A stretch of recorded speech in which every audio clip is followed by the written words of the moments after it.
Assalamualaikum warahmatullahi wabarakatuh. Saya Arsun Rahmat dari kelas 10 MIA 2. Saya di sini akan menceritakan tentang biodata dari Presiden keempat Republik Indonesia, yaitu Bapak Abdurrahman Wahid atau yang biasa dipanggil Gus Dur. Bapak Abdurrahman Wahid atau Gus Dur yaitu Presiden Indonesia keempat. Masa jabatan 20 Oktober 1999 sampai 23 Juli 2001 dengan wakil Ibu Megawati Soekarno Putri. Abdurrahman Wahid lahir di Jombang 7 September 1940. Meninggal dunia 30 Desember 2009 pada umur 69 tahun di Jakarta. Abdurrahman Wahid mempunyai seorang istri yang bernama Sinta Nuriyah, mempunyai 4 orang anak, dan nama dari Bapak Gus Dur atau ayahandanya bernama Abdul Wahid Hashim dengan ibundanya Siti Soleha. Abdurrahman Wahid lahir pada hari keempat dan bulan ke-8 kalender Islam tahun 1940 di Denanyar, Jombang, Jawa Timur, dari pasangan Wahid Hashim dan Siti Soleha. Terdapat kepercayaan bahwa ia lahir tanggal 4 Agustus, tetapi kalender yang digunakan untuk menandai hari kelahirannya adalah kalender Islam, yang berarti ia lahir pada 4 Sya'ban 1359 Hijriah, sama dengan 7 September 1940. Ia lahir dengan nama Abdurrahman Ad-Dakhil. Ad-Dakhil berarti sang penakluk. Kata Ad-Dakhil tidak cukup dikenal dan diganti dengan nama Wahid, dan kemudian lebih dikenal dengan panggilan Gus Dur. Gus adalah panggilan kehormatan khas pesantren kepada seorang anak kiai yang berarti abang atau mas. Pada tahun 1944, Wahid pindah dari Jombang ke Jakarta. Tepat ayahnya terpilih menjadi ketua pertama Partai Majelis Syuro Muslimin Indonesia atau Masyumi, sebuah organisasi yang berdiri dengan dukungan tentara Jepang yang saat itu menduduki Indonesia. Setelah deklarasi kemerdekaan Indonesia tanggal 17 Agustus 1945, Gus Dur kembali ke Jombang dan tetap berada di sana selama Perang Kemerdekaan Indonesia melawan Belanda. Pada akhir perang tahun 1949, Wahid pindah ke Jakarta dan ayahnya ditunjuk sebagai Menteri Agama. Abdurrahman Wahid belajar di Jakarta, masuk SD KRIS sebelum pindah ke SD Matraman Perwari. Wahid juga diajarkan membaca buku non-muslim, majalah, dan koran oleh ayahnya untuk memperluas pengetahuannya. Gus Dur terus tinggal di Jakarta dengan keluarganya meskipun ayahnya sudah tidak menjadi Menteri Agama pada tahun 1959. Pada April 1953, ayah Wahid meninggal dunia akibat kecelakaan mobil. Pendidikan Wahid berlanjut pada tahun 1954. Ia masuk ke sekolah menengah pertama pada tahun itu. Ia tidak naik kelas. Ibunya lalu mengirim Gus Dur ke Yogyakarta untuk meneruskan pendidikannya dengan mengaji pada Kiai Haji Ali Maksum di pondok pesantren Krap-Yak dan belajar di SMP pada tahun 1957. Setelah lulus dari SMP, Wahid pindah ke Magelang untuk memulai pendidikan Muslim di pesantren Tegalrejo. Ia mengembangkan reputasi sebagai murid berbakat, menyelesaikan pendidikan pesantren dalam waktu 2 tahun, seharusnya 4 tahun. Pada tahun 1959, Wahid pindah ke pesantren Tambak Beras di Jombang. Di sana sementara melanjutkan pendidikan sendiri. Abdurrahman Wahid juga menerima pekerjaan, pertamanya sebagai guru dan nantinya sebagai kepala sekolah madrasah. Gus Dur juga dipekerjakan sebagai jurnalis majalah seperti Horizon dan Majalah. Pada tahun 1963, Wahid menerima beasiswa dari Kementerian Agama untuk belajar di studi Islam di Universitas Azhar di Kairo, Mesir. Ia pergi ke Mesir pada November 1963. Meskipun ia mahir berbahasa Arab, Gus Dur diberitahu oleh pihak universitas bahwa ia harus mengambil kelas remedial sebelum belajar Islam dan belajar Arab dan bahasa Arab, karena tidak mampu memberikan bukti bahwa ia memiliki kemampuan bahasa Arab. Wahid terpaksa mengambil kelas remedial. Abdurrahman Wahid menikmati hidup di Mesir pada tahun 1964. Ia suka menonton film Eropa dan Amerika, dan juga menonton pertandingan sepak bola. Wahid juga terlibat dengan Asosiasi Pelajar Indonesia dan menjadi jurnalis majalah asosiasi tersebut. Pada akhir tahun, ia berhasil lulus kelas remedial Arabnya.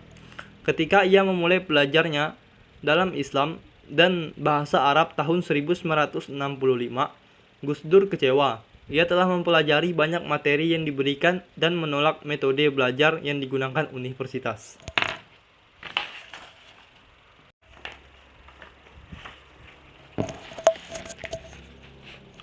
Gus Dur kembali ke Jakarta, mengharapkan bahwa ia akan pergi ke luar negeri lagi untuk belajar Universitas MCGIEL Kanada. Ia membuat dirinya sibuk dengan bergabung ke Lembaga Penelitian, Pendidikan dan Penerangan Ekonomi dan Sosial (LP3ES), organisasi yang terdiri dari kaum intelektual Muslim progresif dan sosial demokrat.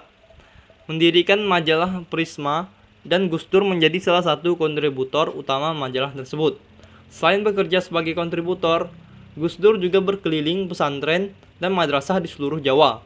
Pada saat itu, pesantren berusaha keras mendapatkan pendanaan dari pemerintah dengan cara mengadopsi kurikulum pemerintahan. Gus Dur merasa prihatin dengan kondisi itu karena nilai-nilai tradisional pesantren semakin luntur akibat perubahan ini. Gus Dur juga prihatin dengan kemiskinan pesantren yang ia lihat. Pada waktu yang sama, ketika mereka membujuk pesantren mengadopsi kurikulum pemerintah juga membujuk pesantren sebagai agen perubahan dan membantu pemerintah dalam perkembangan ekonomi Indonesia. Gus Dur memilih batal belajar luar negeri dan lebih memilih mengembangkan pesantren. Meskipun memiliki karir yang sukses pada saat itu, Gus Dur masih merasa sulit hidup hanya dari satu sumber pencaharian, dan ia bekerja untuk mendapatkan pendapatan tambahan dengan menjual kacang dan mengantarkan es. Pada tahun 1974, Gus Dur mendapat pekerjaan tambahan di Jombang sebagai guru di pesantren tambak beras dan segera mengembangkan reputasi baik. 1 tahun kemudian, Wahid menambah pekerjaannya dengan menjadi guru kitab Al-Hikam. Pada tahun 1977, Gus Dur bergabung ke Universitas Hasyim Asy'ari sebagai dekan Fakultas Praktik dan Kepercayaan Islam, dan universitas ingin agar Gus Dur mengajak subjek tambahan seperti syariat Islam dan misiologi. Namun kelebihannya menyebabkan beberapa ketidaksenangan dari sebagian kalangan universitas. Di Mesir, Wahid dipekerjakan di Kedaulatan Besar Indonesia. Pada saat ia bekerja, peristiwa gerakan 30 September atau biasa dikenal dengan G30S PKI terjadi. Mayor Jenderal Soeharto menangani situasi di Jakarta dan upaya pemberantasan komunis dilakukan. Sebagai bagian dari upaya tersebut, Kedaulatan Besar Indonesia di Mesir diperintahkan untuk melakukan investigasi terhadap pelajar universitas dan memberikan laporan kedudukan politik mereka. Perintah ini diberikan pada Wahid yang ditugaskan menulis laporan. Wahid mengalami kegagalan di Mesir. Ia tidak setuju akan metode pendidikan serta pekerjaannya setelah G30S sangat mengganggu dirinya.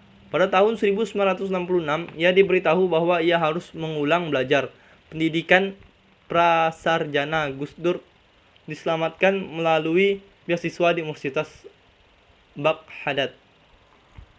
Wahid pindah ke Irak dan menikmati lingkungan barunya, meskipun ia lalai pada awalnya. Wahid dengan cepat belajar. Wahid juga meneruskan keterlibatannya dalam Asosiasi Pelajar Indonesia dan juga menulis majalah asosiasi tersebut.